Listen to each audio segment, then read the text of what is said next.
नमस्कार। आज का विषय है म्यूचुअल फंड। म्यूचुअल फंड काम कैसे करता है, म्यूचुअल फंड में रिस्क क्या होती है, कितने टाइप्स की म्यूचुअल फंड है, या फिर म्यूचुअल फंड में इन्वेस्टमेंट करना सही है या नहीं है।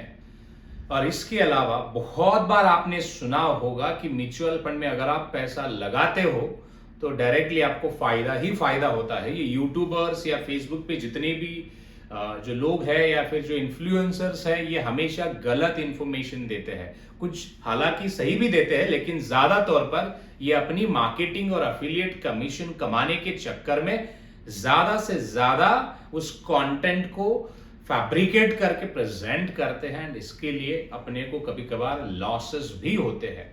तो इसके चलते मैंने सोचा कि म्यूचुअल फंड के ऊपर हिंदी में एक क्यों ना सेशन हो जाए कि जो आपको सही इन्वेस्टमेंट एडवाइस मिले। तो चलिए देखते हैं कि म्यूचुअल फंड है क्या और कैसे काम करता है। इसके ऊपर मैं अपनी राय रखूंगा, अपना रिसर्च, और आप इन सब म्यूचुअल फंड्स या फिर अलग अलग फंड्स को आप कैसे देखोगे या फिर कैसे इन्वेस्टमेंट करोगे, इसके लिए भी मैं आपको गाइड करूंगा आज। तो ये वीडियो आपको आपके जितने भी कोलीग्स है, फैमिली मेंबर्स है, इन सब के साथ शेयर भी करना है अच्छे से समझने के बाद। तो चलिए हम देखते हैं आगे। आज का टॉपिक जैसे मैंने कहा कि है म्यूचुअल फंड। म्यूचुअल फंड जो बहुत बार ऐसे होता है ना कि सही एडवाइस नहीं मिलती है, एंड इसके कारण हमें म्यूचुअल फंड में इन्वेस्टमेंट अगर हमारी है तो उसमें नुकसान भी होते हैं। इसलिए इस नुकसान को कैसे अवॉइड किया जा सकता है और म्यूचुअल फंड में कैसे इन्वेस्टमेंट किया जा सकता है, और सबसे पहले तो म्यूचुअल फंड है क्या, ये भी अपन समझेंगे। तो चलिए मैं अभी एक्सप्लेन करता हूं कि म्यूचुअल फंड है क्या। तो अपन कुछ एग्जांपल्स लेते हैं या फिर मैं कुछ ड्रॉ करता हूं ताकि हमें अच्छे से समझे।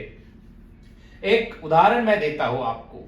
चलो आपके पास, मान लीजिए कि आपके पास 10 लाख रुपए है।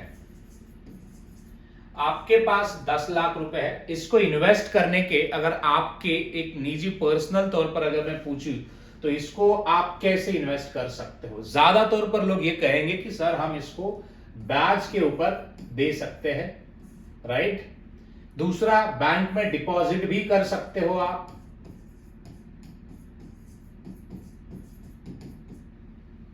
तीसरा ऑप्शन आप बोलोगे कि सर हमें लैंड लेना है, राइट, या फिर आप जमीन में भी आप पैसा लगा सकते हो। चौथा पर्याय इसमें आप देखोगे, अगर आपके पास ज्ञान है तो, नहीं तो फिर आप बोलोगे कि नहीं, हमें सोना या फिर गोल्ड जैसे इन्वेस्टमेंट में गोल्ड जैसे इंस्ट्रूमेंट में इन्वेस्ट करना है। जैसे होता है ना कि ज्यादा पैसा रहने के कारण ज्यादा तौर पर लोग गोल्ड में जाके इन्वेस्टमेंट करते हैं। इसके भी अलावा और भी आगे जाके आप कहोगे कि सर हमें इंश्योरेंस लेना है। अभी ये सब अगर आप देखोगे निजी तौर पर हम करते भी है, ऐसा नहीं कि ऐसा कोई नहीं होगा कि ये सब नहीं करता हो, करता भी है, करते भी होंगे, करते रहे होंगे, कर रहे होंगे, करने वाले होंगे। बहुत सारे ऐसे अलग अलग आपको सिनेरियोज मिलेंगे। इसके अलावा और क्या क्या सर ऑप्शंस हो सकते हैं। जैसे अगर अभी की मैं बात करूं, अभी अभी तो बहुत सारे ऑप्शंस बनने लगे। अगर आप मान लो थोड़े से पढ़े लिखे हो तो आप म्यूचुअल फंड में जा सकते हो, राइट। अगर आप थोड़े से और मतलब जैसे मान लो स्टॉक मार्केट में इन्वेस्ट कैसे करना है, डिमैट अकाउंट ओपन कैसे करना है, या फिर ट्रेडिंग कैसे करना है, सिक्योरिटीज परचेस और सेल कैसे करना है, अगर ये समझ में आता है तो आपके लिए ऑप्शन हो सकता है कि जैसे स्टॉक मार्केट भी हो सकता है, जिसको हम शेयर बाजार कहते हैं। शेयर बाजार आणि गुंतवणूक, स्टॉक मार्केट, राइट। तो अब इन सब चीजों को समझते हैं अपन। जैसे मान लो कि आपके पास 10 लाख रुपए है, तो आपके पास इतने सारे ऑप्शंस हैं। आपने क्या कर लिया, 1 लाख रुपए आपने यहां पे पैसा लगा दिया। दूसरा पैसा आपने क्या कर दिया, बैच के ऊपर किसी को, मान लो जो अपने नेबर्स होते हैं, कोलीग्स होते हैं, या फिर किसी बिजनेस को अगर आपने बैच पे दे दिया, राइट। ये आपने क्या कर दिया, बैच पे पैसा देना, ये 1 लाख रुपए दे दिया मान लो। जैसे बैंक में डिपॉजिट आपने 2 लाख रुपए रख दिए, देन लैंड और इसमें आपने 2 लाख रुपए इन्वेस्टमेंट कर दी, राइट। गोल्ड में मान लो आपने 2 लाख रुपए कर दी। म्यूचुअल फंड अगर आपके पास है तो 1 लाख रुपए की गुंतवणूक कर दी, और यहां पे 1 लाख, ऐसे करके आपने आपके पूरे 10 लाख रुपए को क्या कर दिया, अभी इन्वेस्टमेंट कर दिया, राइट। 10 लाख रुपए को आपने क्या कर दिया, इन्वेस्टमेंट कर दिया। फिर आप सोचिए कि आपका पैसा आपने अलग अलग इंस्ट्रूमेंट में डाला। अभी हो सकता है कि आपको कौन से इंश्योरेंस की पॉलिसी लेनी चाहिए इसका सही ज्ञान ना हो सकता है कि आपको डिपॉजिट में भी कौन से बैंक का डिपॉजिट स्कीम अच्छा रहेगा, या फिर ऐसे कौन सी स्कीम होगी जिससे आपको ज्यादा पैसा मिलेगा। हो सकता है कि आपको इसकी जानकारी ना हो सकता है कि ऐसा कोई म्यूचुअल फंड हो कि जो ज्यादा तौर पर लॉसेस दे रहा है, क्योंकि प्रॉफिट वाले भी म्यूचुअल फंड्स होते हैं, इसकी जानकारी आप तक नहीं पहुंचती है। इसलिए आप, मतलब मेरा कहने का मतलब यह है कि मैं ये कहना चाहता हूं कि आप इन सब के एक्सपर्ट नहीं हो सकते, राइट। अगर आपके पास 10 लाख रुपए है, अगर वो 10 लाख आपको इन्वेस्ट करना है, तो आप हर एक के एक्सपर्ट नहीं हो सकते, हर एक के एक्सपर्ट आप नहीं हो सकते। तो इसलिए आपको करना क्या है, इसलिए आपको आपके पैसे किसी एक्सपर्ट्स को देना है। आपके पैसे आपको किसी एक्सपर्ट्स को देने हैं, कि जो ऐसे एक्सपर्ट होते हैं कि उसको इंश्योरेंस में पता है कि कैसे पैसे बनाया जा सकता है। ऐसा एक्सपर्ट होगा कि उसको पता है कि ब्याज से ही पैसे कैसे बनाए जा सकते हैं। ऐसा कोई एक्सपर्ट होगा कि जिसको पता है कि कौन सी बैंक की स्कीम अच्छी होगी, या फिर हो सकता है बॉन्ड मार्केट में पैसा अपन लगा के पैसे बना सकते हैं, अच्छा खासा रिटर्न आता है उसमें भी। हो सकता है कि लैंड के भी कोई एक्सपर्ट्स हो कि जिसको पता है कि कौन सी लैंड में अगर हमने सही से पैसा लगाया तो आपका पैसा 10 गुना, 20 गुना, 40 गुना हो सकता है, राइट। जैसे एक्सपर्ट्स को यह भी पता होता है कि स्टॉक मार्केट में ऐसे कौन से शेयर्स, क्योंकि 10,000 से भी ज्यादा शेयर्स आपको मार्केट में दिखेंगे। अब उसमें से कौन से ऐसे कंपनीज है कि जो ज्यादा पैसा देते हैं, ऐसे कौन से कंपनीज है कि जिसमें ज्यादा प्रॉफिट होता है। तो ये चूज करना, ये सेलेक्ट करना हर एक के बस की बात नहीं होती है। एंड इसलिए तब जाके आप यही पैसा, मान लो यही पैसा, अगर आप मान लो आपके 10 लाख रुपए है आपके पास, अभी पहले केस में आपने देखा कि आप खुद इन्वेस्ट कर सकते हैं। अब दूसरे केस में आपका जो भी पैसा है, आपका पैसा आप एक फंड मैनेजर होगा, फंड मैनेजर बेसिकली ये जो फंड मैनेजर होते हैं इनको पता है कि ये मार्केट और पैसा, इनको सही तरह से इन्वेस्ट करके पैसा कैसे बनाया जा सकता है। जैसे पहले केस में देखा कि देखो हर एक बंदा उसमें थोड़ी बहुत तो इन्वेस्टमेंट करने की खूबी होती है, एंड अपने अपने लेवल पे वो पैसा इन्वेस्ट करता रहता है। लेकिन अगर वही पैसा अगर हम एक प्रोफेशनल को दे, क्योंकि ये जो फंड मैनेजर्स यहां पे होते हैं ये काफी नॉलेजेबल होते हैं, एक्सपीरियंस्ड होते हैं, मार्केट के एक्सपर्ट्स होते हैं, एंड ये सब होने के कारण इनको पता है कि पैसा लगा के कैसे पैसा बनाया जा सकता है।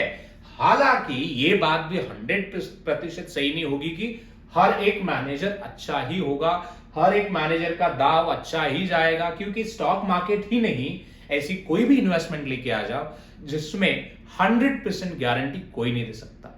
70% पॉसिबिलिटी अगर होती है कि इन्वेस्टमेंट, मान लो अगर मैं किसी स्टॉक में पैसे लगाता हूं, किसी जमीन में पैसे लगाता हूं, ऐसे किसी गुड्स में पैसे लगाता हूं, एंड अगर वो पैसा बढ़ जाता है, मैं कह रहा हूं कि 70% भी अगर ये पॉसिबिलिटी हो तो भी हम अपना इन्वेस्टमेंट लगा सकते हैं और पैसे बना सकते हैं। ये रूल है। 100% कोई गारंटी नहीं होती है और 100% कोई गारंटी देता भी नहीं है।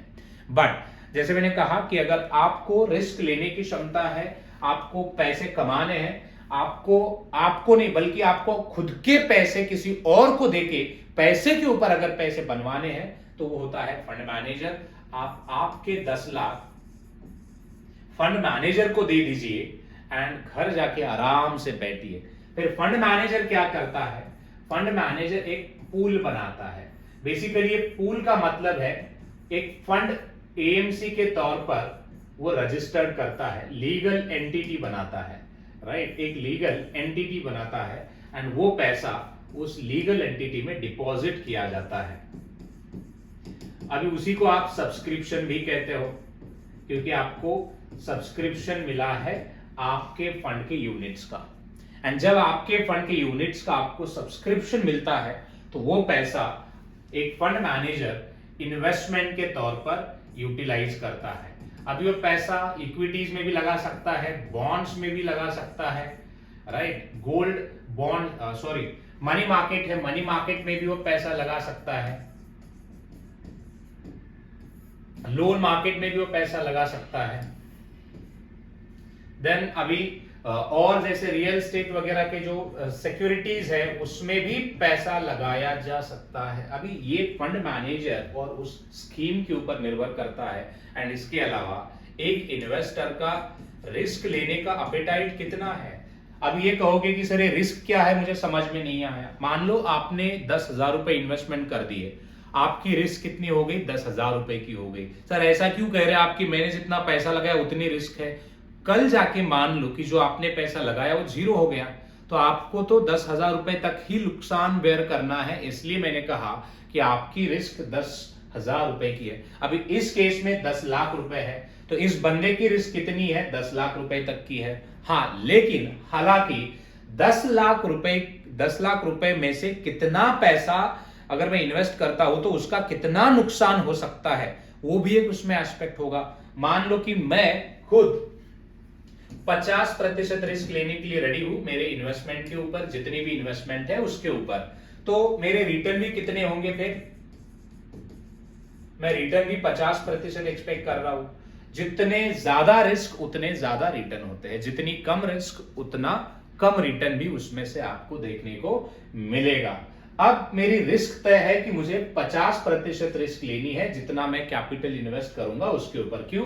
क्योंकि ये कैपिटल की जब मैं बात कर रहा हूं, ये है जो भी इन्वेस्टर इन्वेस्ट करेगा, ये है वो, ये इन्वेस्टर का पैसा है। इन्वेस्टर इतना पैसा फंड मैनेजर को देने के लिए राजी है, एंड जब ये फंड मैनेजर को पैसा आएगा, फंड मैनेजर इसका एक पूल बनाता है जिसको हम म्यूचुअल फंड के नाम के तौर पर यानी कि एक स्कीम के तौर पर जानते हैं। एंड वही पैसा फंड मैनेजर अपने एक्सपीरियंस या फिर एक्सपर्टीज से वो पैसा मार्केट में अलग अलग सेगमेंट या फिर अलग अलग इंस्ट्रूमेंट्स में डाइवर्सिफाई करता है या फिर इन्वेस्ट करता है, ताकि उसके ऊपर आपको आपकी जो इन्वेस्टमेंट है उसके ऊपर रिटर्न मिले, इसके लिए।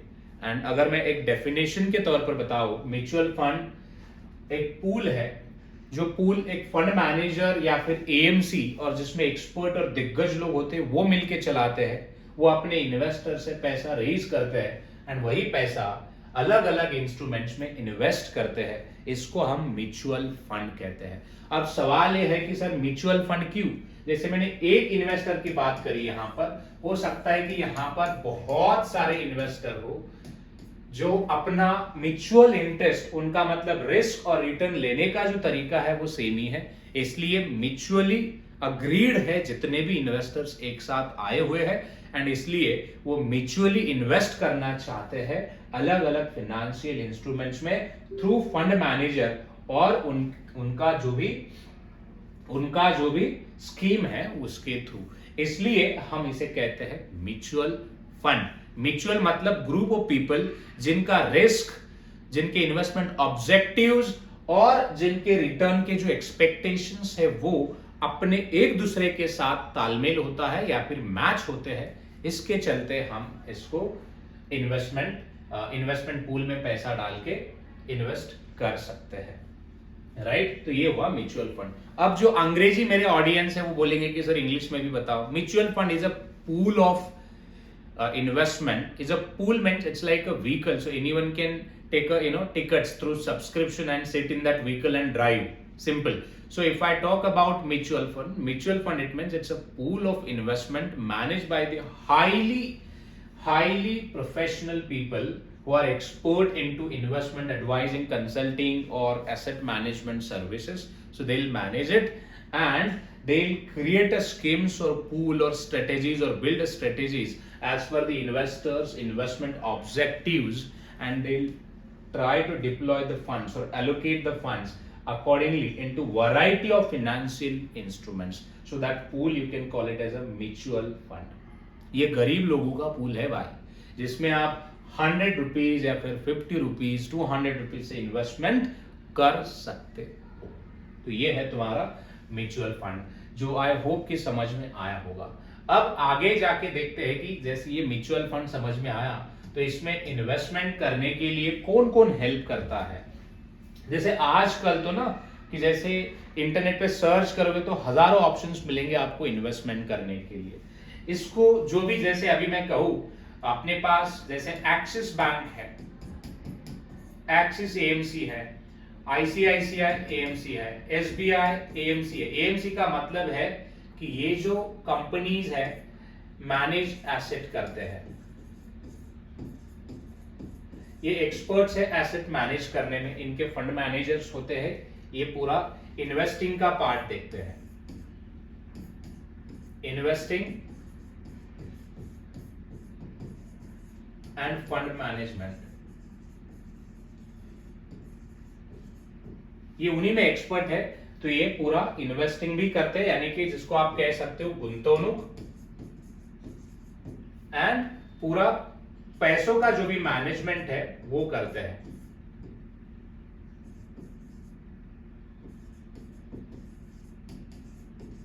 इनका काम ही वही है। इनको ब्रोकर्स हेल्प करते हैं, जैसे कि ब्रोकर्स की लिस्ट में आपको बता दूं, ग्रो है, जीरोदा है, इनके खुद के भी ब्रोकर्स हैं। ये ब्रोकर्स और एएमसी, इनके दोनों अलग अलग यूनिट्स आपको दिखाई देंगे। ये खुद ब्रोकर्स भी है एंड एएमसी भी चलाते हैं, राइट। देन उसके अलावा ये नया एक अभी दिख रहा है मुझे कोई, तो है जैसे वेल्दी है, राइट। बहुत सारे आपको ब्रोकर्स दिखेंगे कि जो ये ब्रोकर्स के तौर पर काम करते हैं। बट इसके अलावा ये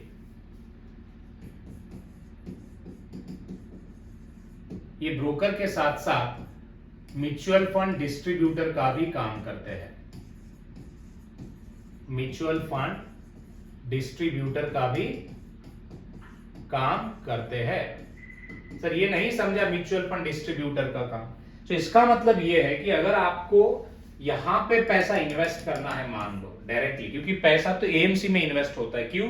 क्योंकि एएमसीज के इनके स्कीम्स होते हैं। जैसे मान लो आईसीआईसीआई का एक आपको फंड दिखेगा, आईसीआईसीआई प्रू फंड, राइट, ये म्यूचुअल फंड है। ये आईसीआईसीआई का म्यूचुअल फंड है, राइट। इसमें अगर आपको इन्वेस्टमेंट करना है तो आप इनके साइट पे जाके डायरेक्टली इन्वेस्ट कर सकते हैं, क्योंकि ये आपको लॉग इन क्रेडेंशियल्स वगैरह देंगे जो आप ओपन करोगे अपना अकाउंट एंड इसमें इन्वेस्ट करोगे डायरेक्टली। अगर आपको डायरेक्टली एएमसी के थ्रू इन्वेस्ट नहीं करना है तो आप फिर ब्रोकर के साथ अकाउंट ओपन करके इसके थ्रू भी कर सकते हो, क्योंकि ये भी फैसिलिटीज देते हैं। इनका जो एपीआई का मतलब होता है कि जो एएमसी का इंटरफेस, फंड का इंटरफेस यहां लिंक्ड होता है ब्रोकर अकाउंट के साथ, एंड देन ब्रोकर के अकाउंट में आपको अलग अलग म्यूचुअल फंड्स के प्राइसेस वगैरह दिखेंगे, एनएवी दिखेगा। जो ब्रोकर्स बेसिकली डिस्ट्रीब्यूटर का काम करते हैं एंड वो यूनिट एलोकेट करने के लिए, या फिर यूनिट आपके अकाउंट में दिखे इसके लिए, या फिर आप easily unit buy and sell कर सकते हो, इसके लिए ये फैसिलिटी प्रोवाइड करते हैं। तो ऐसे आप, तो कहने का मतलब सिंपल है, मैं इसके लिंक आपको मेरे डिस्क्रिप्शन में दे देता हूं। आप किसी भी अकाउंट पे जाइए, आप किसी भी लिंक पे जाइए, अकाउंट ओपन करिए, खुद का वेरीफाई करिए, एंड देन इन्वेस्टिंग के लिए आप शुरू करिए। कोई भी म्यूचुअल फंड आप सेलेक्ट कर सकते हैं आपके रिस्क के हिसाब से, रिटर्न के हिसाब से, एंड देन उसमें इन्वेस्टमेंट करना आप शुरू कर सकते हैं। तो ये ऐसे होता है म्यूचुअल फंड इन्वेस्टिंग का बाजार, कारोबार, या फिर आप कह सकते हो कि ट्रांजैक्शन। अब आगे लेके चलता हूं मैं, और इसमें यह भी समझना जरूरी है, क्योंकि बहुत बार ऐसे होता है ना कि हमें पता नहीं होती है कई सारी चीजें, एंड जब चीजें पता ना हो तो दिक्कत ये होती है कि हमें ये पता नहीं चलता कि अभी तो ये तो पता चला कि एक म्यूचुअल फंड है क्या, एक स्कीम है जिसको नॉलेजेबल लोग चलाते हैं, राइट। दूसरा हमने देखा कि इसको इन्वेस्टमेंट करने के लिए पहली स्टेप्स क्या होगी, जो अकाउंट ओपन करना पड़ेगा। पहले अकाउंट ओपन करो, एंड अकाउंट ओपन करने के बाद आप थोड़ा सा रिसर्च भी करो कि कौन सी स्कीम अच्छी है। कि देखो, कभी भी इन्वेस्टमेंट करना है ना, अगर आपका गोल, अगर मान लो इन्वेस्टमेंट करने के लिए अगर आपका गोल 1 लाख रुपए इन्वेस्ट करने का है, तो 1 लाख रुपए मत करिए। मैं कहता हूं कि 5,000, 10,000, 20,000 से शुरू करिए, क्योंकि बहुत बार ऐसे होता है ना कि ये रिस्क है इसमें। जब मैंने आपको बताया कि ये स्टॉक मार्केट में इन्वेस्ट होगा, ये रियल एस्टेट में इन्वेस्ट होगा, ये बॉन्ड मार्केट में इन्वेस्ट होगा, कि ये मार्केट जो होते हैं ना, ये रिस्की होते हैं। इसमें प्राइसेस जो सिक्योरिटीज के होते हैं दिन ब दिन चढ़ते हैं उतरते हैं, मतलब ये उनका डेली का ही रूटीन है। मान लो कभी जब हमने इन्वेस्ट कर दिया, प्राइस अगर नीचे चला गया तो नुकसान भी होगा। जब नुकसान होगा तो अगर आपने मान लो आपकी पूरी पूंजी अगर उसमें लगाई है तो ये गलत हो जाएगा। इसलिए म्यूचुअल फंड हो या कोई भी फंड हो, इसमें हमें पैसा उतना ही लगाना है जितना हम रिस्क ले सकते हैं। अगर आपके पास 10 लाख रुपए है तो आप 10 लाख रुपए मत लगाइए, आप 1 लाख रुपए लगाइए, या फिर आप 2 लाख रुपए लगाइए। बस टोटल जो आपकी एसेट है उसमें का 10 या 15, 20% मैक्स टू मैक्स पैसा आपका ऐसे स्कीम्स में लगना चाहिए।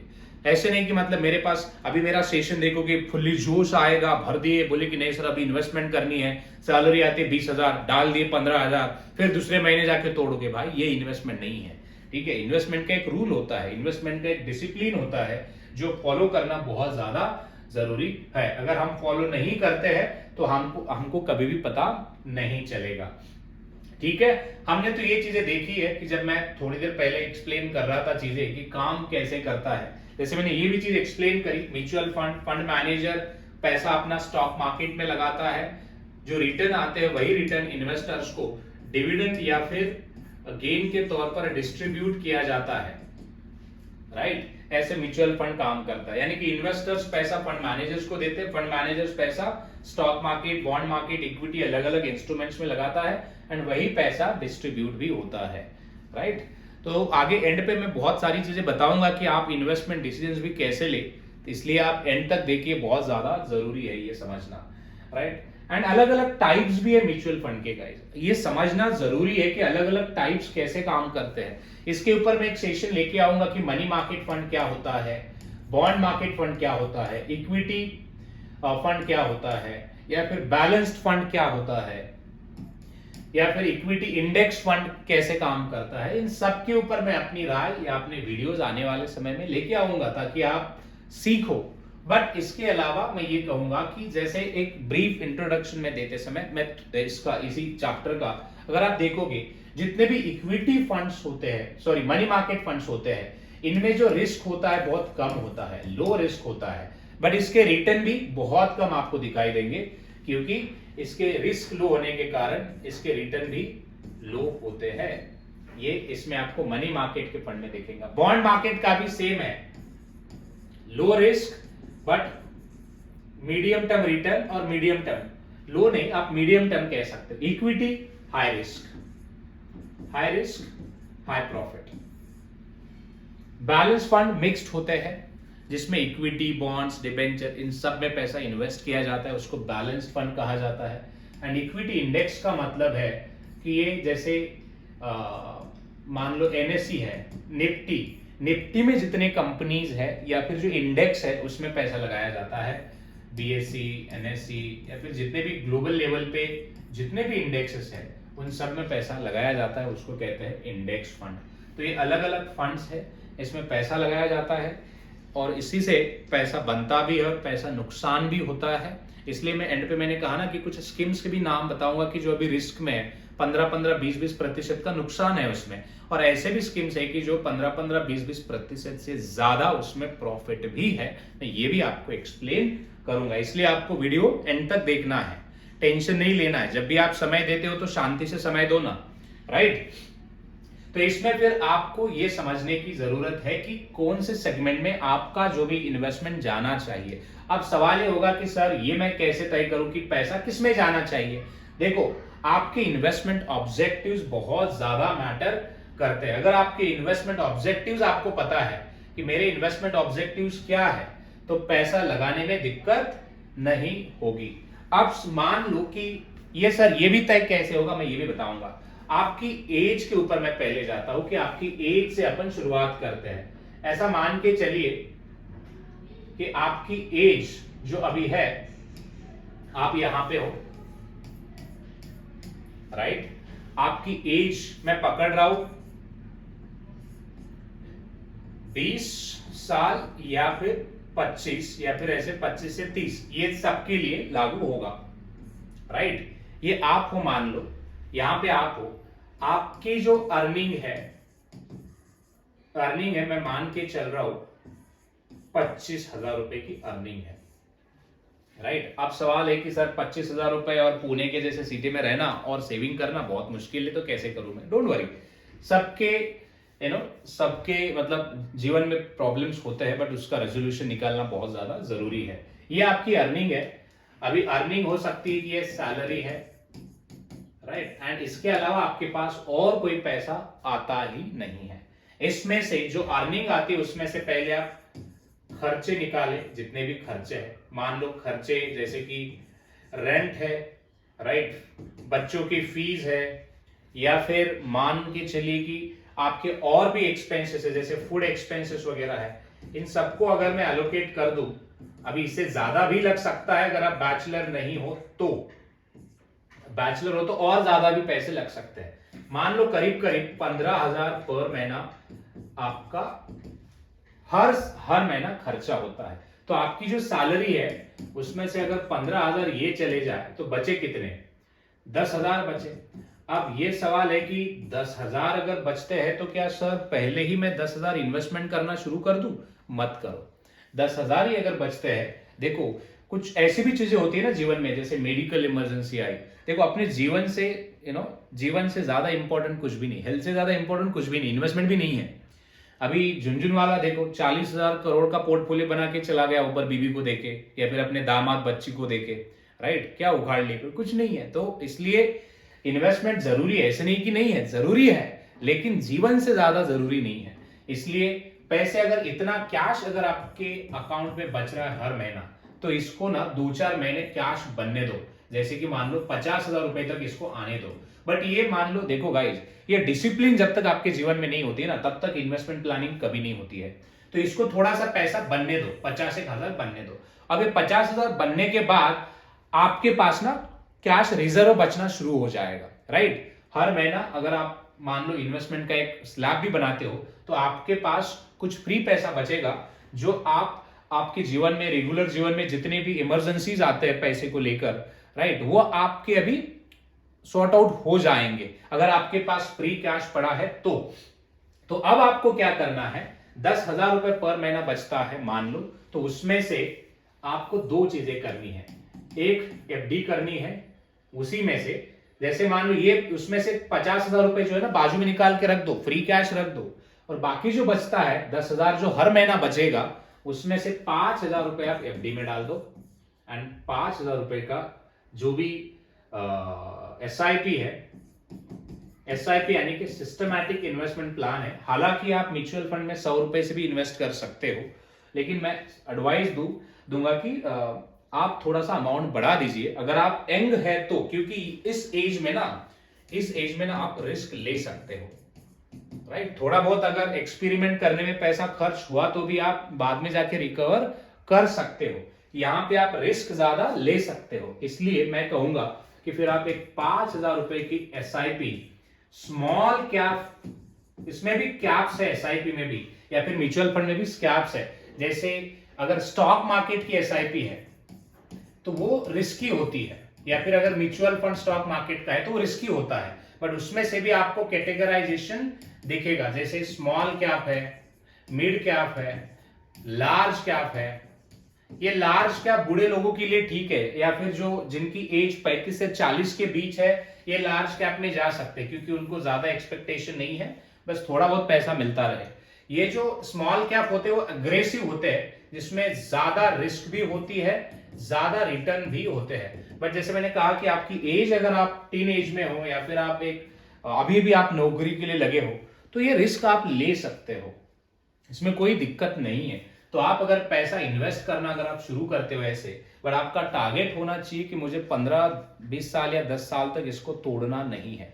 जैसे मान लो अपने पेरेंट्स को LIC में पैसा लगाते हैं, 15-15 साल तक वेट करते हैं। अगर इसमें भी आप पैसा लगा के वही मॉडल अगर आप एक कॉन्जर्वेटिव मॉडल अगर आप अप्लाई करते हो इसमें, तो आप सोचिए 10 साल बाद आपका जो भी पोर्टफोलियो का रिटर्न होता है, अगर 15% भी अगर मैं पर ईयर का पकड़ू जो आप इन्वेस्टमेंट करोगे उस पे, एंड वो भी कंपाउंडिंग बेसिस पे, तो इसकी अमाउंट लाखों में कन्वर्ट होगी। 50 लाख, 60 लाख, 70 लाख, 1 CR में 10-15 साल में, यही 5,000 रुपए पर मंथ की अमाउंट, राइट? ये फैक्ट है, इसमें कोई मतलब, हाँ उसमें रिस्क होगी क्या सर? होगी ना, जैसे मैंने कहा कि रिस्क तो हर जगह पर रहेगी, बट इसमें और भी मैं आपको एक बताऊंगा कि चीजें कैसे काम करती है। इसमें ना बहुत बार म्यूचुअल फंड मैनेजर्स पैसा घुमाते रहते इन द सेंस कि जो कंपनी लॉस में जा रही है उसका पैसा निकाल के प्रॉफिट वाले कंपनीज में पैसे लगाते हैं, क्योंकि उनको पता होता है, उनके पास रिसर्च सिस्टम होता है, सपोर्ट सिस्टम होता है, उनको मार्केट का ज्ञान भी होता है, तो समय समय पे वो डाइवर्सिफाई पैसा करते रहते हैं, एंड इसलिए पैसा पूरा ही डूब जाएगा इसकी गारंटी कम है। हाँ, लेकिन जो पैसा इन्वेस्ट हो रहा है उस कंपनियों में, अगर ऐसा पैसा इन्वेस्ट हुआ कि पूरे के पूरे कंपनीज अगर नुकसान में चले गए और लॉस हुआ तो अलग बात है, लेकिन ऐसे होता नहीं है।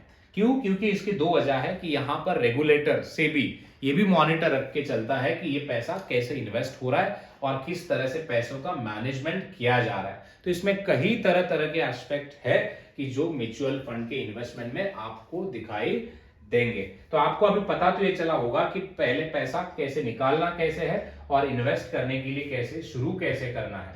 बट इसमें और भी एक पॉसिबिलिटी होगी कि जैसे बंदे बोलेंगे कि सर हम तो गरीब है, हमने तो अभी नौकरी अभी लगी है, तो पैसा बचता ही नहीं है। तो डोंट वरी, देखो पैसा बचाना पड़ता है, बचता नहीं है। इसलिए थोड़ा बहुत करके अपने माइंड को देखो, 10,000 रुपए कमाने वाला बंदा भी स्ट्रगल कर रहा है, 20,000 कमाने वाला भी स्ट्रगल कर रहा है, लेकिन 20,000 वाला जब 10,000 कमाता था तो उसका घर चलता था, लेकिन 10 से जब 20 पे चला गया तो घर नहीं उसका चलता है। क्यों? क्योंकि माइंड को पता है कि आपके कैपेसिटी, अगर आपने ये कह दिया माइंड को कि मेरे जेब में सिर्फ 10 रुपए है, उसके हिसाब से मुझे प्लान बता, तो माइंड के पास वो प्लान रेडी होते हैं। तो यही मॉडल आपको आपके जीवन में अप्लाई करना है कि अगर अभी 10,000 रुपए सैलरी या फिर 20,000 रुपए सैलरी है, उसके हिसाब से आपको अगर परेशानियां आ रही है, यानी कि इन्वेस्टमेंट करते समय कई सारी दिक्कतें दिख रही है, तो ठीक है। बट जब आपका पैसा जब बढ़ेगा, प्रमोशन होगा या फिर आपको हाइक मिलेगी या फिर आप जॉब चेंज करोगे, तब जब आपको एक्स्ट्रा पैसा आएगा ना, वो दिमाग को मत बताइए कि अब मेरा प्रमोशन हुआ है मुझे और खर्चे करने, तब ये बताइए दिमाग को कि मेरे पैसे नहीं बढ़े हैं, क्योंकि आपके पास फिर पैसा बचना शुरू होगा, तो फिर आप इन्वेस्टमेंट करना शुरू कर दोगे। इन्वेस्टमेंट करना बहुत ज्यादा जरूरी है। अगर आप इन्वेस्टमेंट नहीं करते हो तो आने वाले समय में आपको बहुत दिक्कतें होगी। मैंने ऐसे भी लोगों को देखा है कि 20-20 साल तक इसी इंडस्ट्री में पड़े हैं, लेकिन पैसा बिल्कुल भी नहीं कमाया। तो इसलिए पैसे बनाना शुरू कर दीजिए। नौकरी के ऊपर अगर नहीं चल रहा है तो नौकरी के अलावा और क्या कर सकते हो वो देखिए, वीकेंड पे वो करिए, एंड वो पैसा जाके फिर इन्वेस्टमेंट करिए। देखो, दो तरह के लोग हैं इस दुनिया में, एक पैसों को अपने काम पे लगवा के पैसा बनाएंगे, और दूसरा है कि लोग ऐसे मिलेंगे कि जो दूसरों से काम करवा के पैसा बनाएंगे, और तीसरी कैटेगरी जो अपने जैसे गरीबों की है, हम खुद काम करके पैसा कमाते हैं। तो इसलिए अमीर बनना है तो अपने पैसे को काम पे लगाओ एंड पैसे बनाओ। ऑलराइट, आने वाले समय में मैं how to invest in mutual fund और how to select right mutual fund types, इन सब के ऊपर मैं बात करूंगा, या फिर जो टॉप की म्यूचुअल फंड कंपनीज है वो कैसे काम करते हैं, इन सब के ऊपर मैं आने वाले समय में बात करूंगा, इन डिटेल एनालिसिस करूंगा, और आपको उसकी जानकारी भी मैं आपके सामने रखूंगा। बस आपको इस सीरीज को फॉलो करना है एंड तमाम लोगों तक पहुंचाना है। यार, मैं इतना अच्छा कंटेंट बनाता हूं लेकिन आप लोग ना शेयर ही नहीं करते हो, ये गलत है। आप शेयर करो, ज्यादा से ज्यादा शेयर करो कंटेंट, ताकि लोगों को सीखने दो इन सब चीजों से, ठीक है? तो आने वाले समय में आगे का पोर्शन मैं डिस्कस करूंगा नेक्स्ट एपिसोड में। इसकी एक सीरीज बनेगी, इन्वेस्टिंग इन म्यूचुअल फंड। ये आपके करियर के लिए भी होगा और इन्वेस्टिंग के लिए भी होगा, ठीक है? अगर आपको ये कंटेंट अच्छा लगा तो आप इसे सब्सक्राइब करिए, एंड इसका आपके परिवार वालों को भी शेयर करिए, ताकि वो भी इन्वेस्ट करके इसमें पैसा बना सकते हैं। मैं इसके ऊपर बहुत डिटेल में जाऊंगा, बहुत मतलब बहुत, हर एक फंड का एनालिसिस और कई सारी चीजें मैं बताऊंगा। तो ये सीरीज फॉलो करनी है आपको। धन्यवाद। तो हम नेक्स्ट एपिसोड में मिलेंगे नए टॉपिक के साथ। Thank you.